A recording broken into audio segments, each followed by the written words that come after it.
Australia versus south Africa की ODI series खत्म हो चुकी है और आज तीसरा वनडे था। और अगर आपने मैच देखा है तो फिर इस वीडियो की जरूरत ही नहीं है कोई।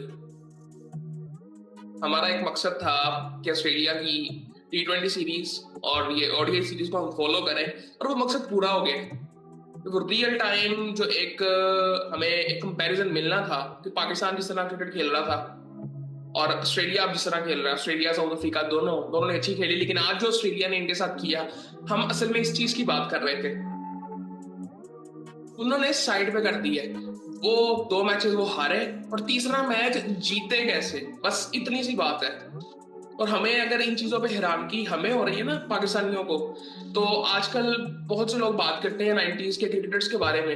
एटलीस्ट उस टाइम ना हमारा ये वाला एटीट्यूड था कि अगर हम 3 मैच हार रहे थे ना सीरीज की, तो 2 मैचेस ऐसे जीतते थे फिर। सो वो स्टेटमेंट्स जाती थी। अभी मैं रिसेंटली एक वसीम अकरम की एक पॉडकास्ट थी जो कि इंग्लैंड में आई थिंक हो रही थी। लास्ट डेट कुक वगैरह बैठे हुए थे, सारे जबरदस्त लोग बैठे हुए थे। यार वो लोग रिस्पेक्ट करते हैं उन लोगों की। वो वसीम अकरम बात कर रहे थे, गोरे की आंखों में ना नजर आ जाता है, गोरे की आंखों में क्या इंसान की आंखों में नजर आ जाता है, बॉडी लैंग्वेज से पता चल जाता है कि वो मतलब है कैसा। रिस्पेक्ट उसकी आंखों में नजर आ जाती है। मैं तो देख के हैरान था, वसीम अकरम, वकार यूनिस, ये इन लोगों की रिस्पेक्ट इस वजह से थी। इमरान खान, उनकी लीडरशिप की बात सिर्फ पाकिस्तान में थोड़ी होती है। ये तो वसीम अकरम बार बार करते रहते हैं ना कि जी उस जैसा लीडर नहीं है। दुनिया करती है, इंडिया के लोग भी करते हैं जो क्रिकेट को समझते हैं। ये मैं बड़ी सीरियस बातें कर रहा हूँ, ये कोई मजाक नहीं है। और वो क्या वजह थी उस वक्त? ठीक है, एक जो मैं एक कह देता हूं कि डिस्ट्रैक्शंस कम थी, वो सोशल मीडिया वगैरह नहीं था, लेकिन हार्ड वर्किंग वो थे। आज शायद मुझे लगता है कि आज उतना नहीं है। ठीक है। और दूसरी वो चीज थी ना, वो एटीट्यूड था जो कि आज सिर्फ हमें ऑस्ट्रेलिया में नजर आता है। किसी हद तक दूसरी टीमों में थोड़ा बहुत नजर आता है गेम की हद तक, लेकिन ऑस्ट्रेलियंस जनरली उनका बिल्डअप वैसे है। स्कोर कार्ड आपको बताता हूँ, फिर उसके बाद आई थिंक उसके बाद बात करने के लिए कुछ नहीं है मेरे पास आज। वो स्कोर कार्ड आज बोल रहे हैं। ऑस्ट्रेलिया टॉस जीता और उन्होंने बैटिंग की और तकरीबन 10 ओवर में उन्होंने 100 कर दिया। आज 250 की पार्टनरशिप हुई है मार्श की और हेड की। 250 की 431 रन उन्होंने बनाए आज। पहले 2 मैचेस ये बुरी तरह से हारे थे। ट्रेविस हेड ने 142 रन बनाए 103 बॉलों में, 5 छक्के लगाए, 17 चौके लगाए, 137 का स्ट्राइक रेट। वनडे मैच हुआ है। मिचेल मार्श ने 100 रन बनाए 106 बॉलों में, 5 छक्के लगाए, 6 चौके लगाए। फिर कैमरन ग्रीन आता है। अब यहाँ पे ना कुछ समझने की जरूरत है। कैमरन ग्रीन आता है क्योंकि उन्होंने स्ट्राइक रेट और बढ़ाना था, तो 250 रन इन्होंने तो बना दिया, तब उन्होंने मैक्सिमम करना था। वरना अगर ये ना होता तो शायद वो यहाँ पे लेफ्ट हैंडर पहले बुलाते, ताकि राइट लेफ्ट का कॉम्बिनेशन जो कि उन्होंने बाद में फिर कर लिया था। कैमरन ग्रीन आया, उसने 118 रन बनाए 55 बॉलों में, 8 छक्के लगाए, 6 चौके लगाए, 214 का स्ट्राइक रेट। एलेक्स कैरी आया, एलेक्स कैरी चौथे नंबर पे आया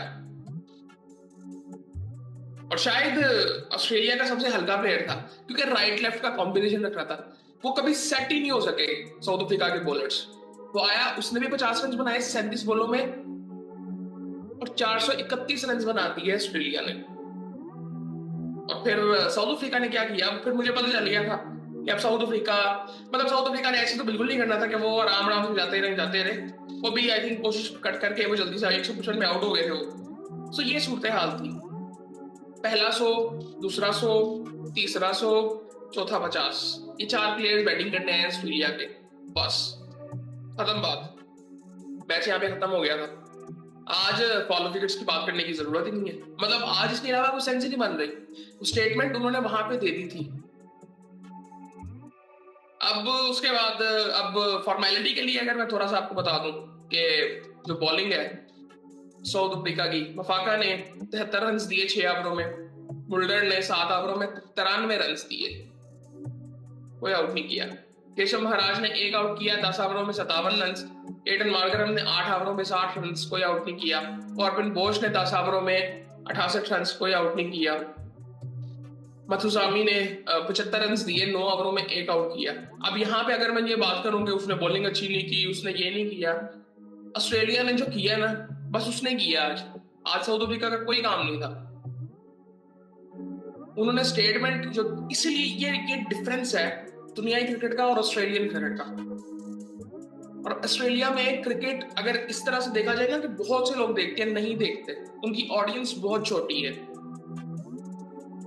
लेकिन जो उनका खेलने का तरीका है दुनिया देखती है उनको। उतने मतलब दुनिया में देखते होंगे, पाकिस्तान इंडिया में बहुत से लोगों को देखते होंगे, उनके मुल्क में नहीं इतने लोग देखते।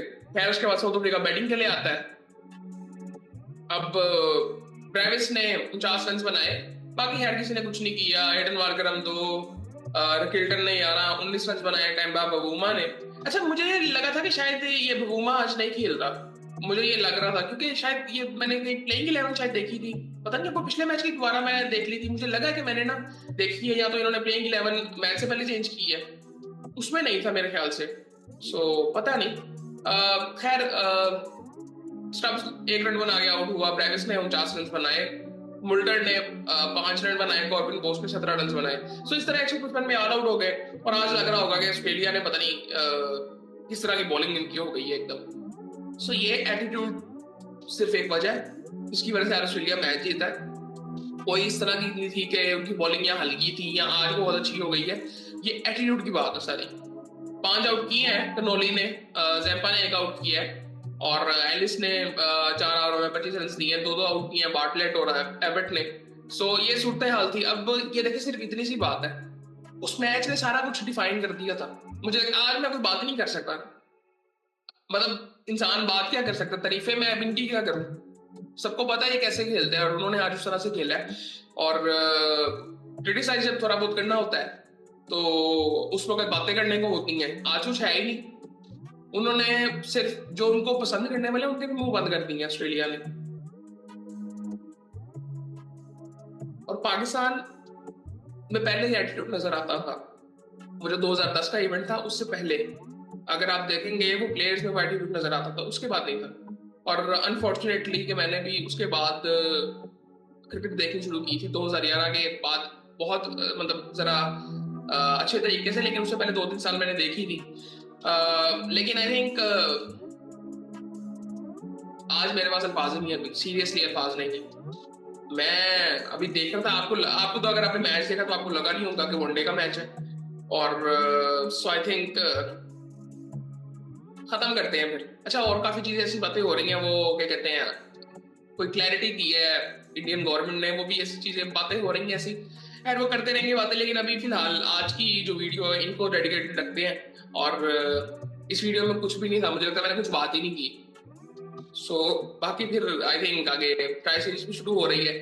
और अगर आप लोग चाहते हैं ना कि ये ऑस्ट्रेलिया की जो सीरीज होती है इनको हमें फॉलो करना चाहिए, मुझे लगता है कि ऑस्ट्रेलिया को फॉलो करना चाहिए, ताकि आई थिंक मुझे लगता है कि और अगर थोड़ा बहुत अब आई थिंक नहीं है, ऑस्ट्रेलिया के लेवल पे कोई भी नहीं है। इवन इंडिया को भी अगर आप देखेंगे, अब उनकी कप्तानी भी चेंज हुई है, प्लेयर्स चेंज हो रहे हैं, इनके प्लेयर्स चेंज होते हैं, इनका एटीट्यूड चेंज नहीं होता, बाकी टीमों को फर्क पड़ता है। सो आई थिंक मुझे लगता है कि हमें इनको फॉलो करना चाहिए। आई थिंक वो एक रियलिटी चेक मिलता रहता है क्रिकेट के बारे में जनरली, कि क्रिकेट खेली किस तरह जानी चाहिए। सो वो डिफाइन ही करते हैं, या तो ये करते हैं, इंग्लैंड वाले करते हैं। इंग्लैंड वाले पिछले कुछ सालों में बहुत पीछे चले गए हैं इस लिहाज से कि जहाँ पे एक डेफिनेशन मिलती थी कि किस तरह से क्रिकेट खेलनी है, वो ऑस्ट्रेलिया डिफाइन करता है। सो आई थिंक मेरे ख्याल से इनको फॉलो हमें करना चाहिए, मजा आता है देखने का। और एक जो डिसअपॉइंटमेंट ओवरऑल क्रिकेट को देख के होती है, वो यहाँ पे आई थिंक कवर कर लेगी उस चीज को।